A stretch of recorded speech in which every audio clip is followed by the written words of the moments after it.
Emosyonal na naglabas ng hinanakit si Senator Pia Cayetano laban sa ilang kapwa-senador na nagsasabing wala umanong nangyaring pag-atake sa Senado noong May 13. Sumbat niya sa mga senador na wala sa Senate siege. Saan raw ang mga ito noong panahon ng putukan? Si Sheena Torno magbabalita live. Sheena, magandang gabi.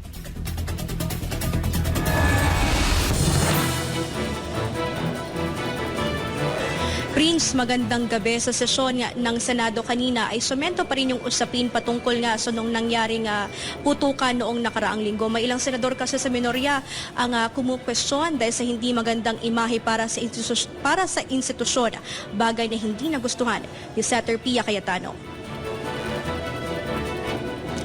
Hindi napigilan ni Senator Pia Cayetano na maiyak habang nagsasalita sa sesyon ng Senado nitong Miyerkules. Sa privilege speech ni Senator Rizzo Hontiveros, tila kwestiyon ang sinasabing kakulangan ng investigasyon at naratibo na walang nangyaring pag-atake noong May 13. Hindi ito nagustuhan ni Senator Pia Cayetano. Sa harap.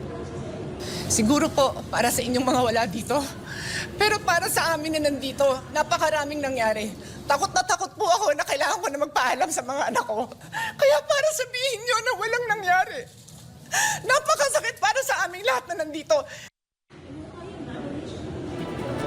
Tanong ni Senator Pia sa ilang kapwa-senador, nasaan sila noong panahon ng putukan? Giit pa niya, tila kulang ang pakikisimpatya ng ilang kasamahan sa Senado sa nangyaring insidente. Sa akin sa putukan. Katapos ng lahat, pagtingin ko ng group natin, yung dating majority group, walang ni isa sa inyong nangamusta sa amin.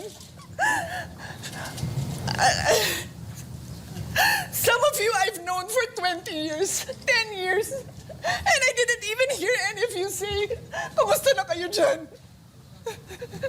Napakasakit na sa akin. Binigyang diin naman ni Senate President Alan Cayetano na naibigay agad sa Philippine National Police o PNP ang kopya ng CCTV footage na nangyaring insidente sa Senado. Taliwas ito sa kumakalat na impormasyon na walang CCTV footage sa kasagsagan ng insidente. I think 24 senators committing that this is an important issue and we will give it the much needed attention. But let's do it with prudence, deliberately. We're dealing with our democracy here. No? We're dealing with law enforcement agencies, AFP, PNP, NBI, with branches of government, the executive and the legislative. So, Kaugnay nito, bumwelta naman si Suspended Senate Sergeant at Arms Mau Aplasca sa ulat ng Department of the Interior Local Government o DILG at PNP na wala umanong nangyaring pag-atake sa Senado. Maintain like you were under attack. The Senate was under attack. You saw the videos. So you maintain, pinaninindigan nyo yun, sir? But we have already provided them with all of the evidence. It is not true that we are withholding evidences.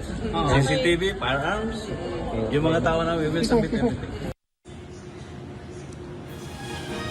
Nilinaw din ni Aplasca na siya ang nanguna sa security meeting noong May 12 kung saan imbitado ang security manager ng GSIS. Paliwanag niya walang nabanggit ang GSIS tungkol sa presensya ng mga NBA agents sa kanilang tanggapan at ang napag-usapan lamang ay ang seguridad kaugnay ng impeachment proceedings. Binira rin ni Aplasca ang DILG at PNP kaugnay sinilabas na CCTV footage. We are preparing the complete videos. Kasi what they did, they spliced the videos. And they just selected the videos that will support their narrative. Agad namang pinabulaanan ni DILG Secretary John Vic Remulla ang alegasyon ni Aplasca na inedit o hinati-hating inilabas na footage at iginiit na may timestamp ang mga ito. Samantala, tumanggi namang magbigay ng komento si Senator Robin Padilla kaugnay ng CCTV footage kung saan makikita na kasama niyang sumakay sa puting SUV si Senator Bato de la Rosa na umalis ng Senado. Send comment lang po dun sa sasakyan niyo, sir. Doon daw sumakay si Bato. Dapat kayong mag-comment kasi kayong tanong ng tanong. Hindi yun, nakita nyo na lahat. Diba? Maraming salamat sa inyo. Nakuha nyo na yung gusto nyo. Napanood nyo na. Palagay ko naman siguro makatahimik na kayo.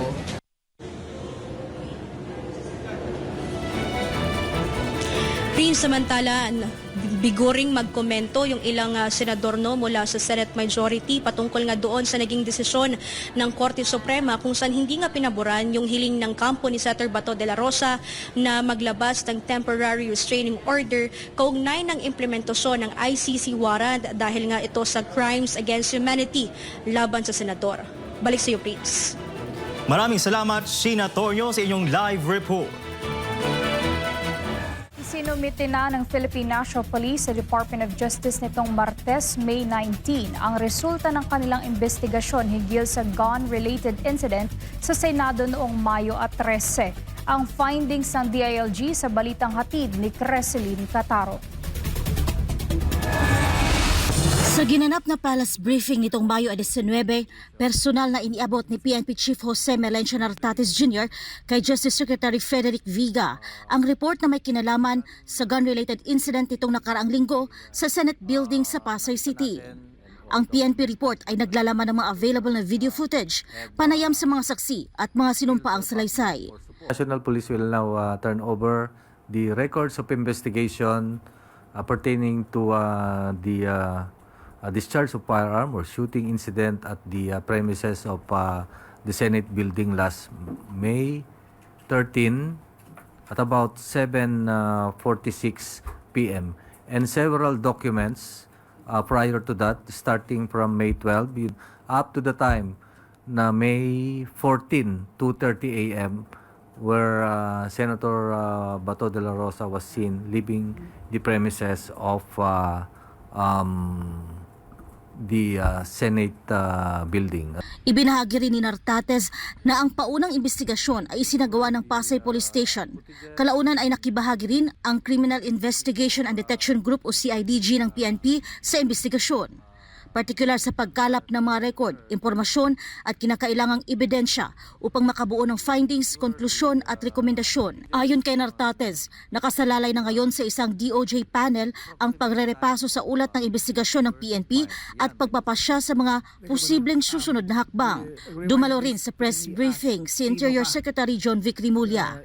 Anya, matapos ang halos isang linggong masusing pag-iimbestiga, pangangalap ng lahat ng available na videos, interviews at affidavits, marami anya silang naging konklusyon. Giit ni Remulla, lahat ng ebidensya ay nagpapakita na walang naging pag-atake sa Senado. For the record, all evidence points that there was no attack on the Senate. I would like to repeat, all evidence points that there was no attack on the Senate. Kaugnay dito, iniutos ni Pangulong Marcos Jr. sa NBI at PNP na magsagawa ng masusing investigasyon sa insidente sa Senado. Matatandaan na nangyari ang Senate shooting incident sa gitna ng tensyon kaugnay ng mga ulat na tangkang pagsiserve ng ICC warrant of arrest laban kay Senator Ronald Bato de la Rosa. Nang itanong ang tungkol sa mga personalidad na maaring sampahan ng kaso at ang posibleng mga paglabag, tumanggi si Secretary Vida na magbigay ng komento habang nagpapatuloy pa ang investigasyon. We've identified, but I don't want to preclude yung panel natin, no? Pero medyo malawak, no? Ang tinitingnan nga ng panel natin, based on my order, is not only for the May 13 and May 14. Ang pinatitingnan natin, look at the totality of circumstances, which started May 11. So lahat ng timelines na yan, from May 11 to May 14, titingnan ng ating panel. Dagdag pa ng kalihim, hindi rin muna siya magbibigay ng detalye hinggil sa mga kasong maaring isampa habang nagpapatuloy pa ang pagsusuri ng mga ebidensya at timeline ng mga pangyayari. Para sa Diyos at sa Pilipinas kong mahal, ito si Creseline Cataro, SMNI News.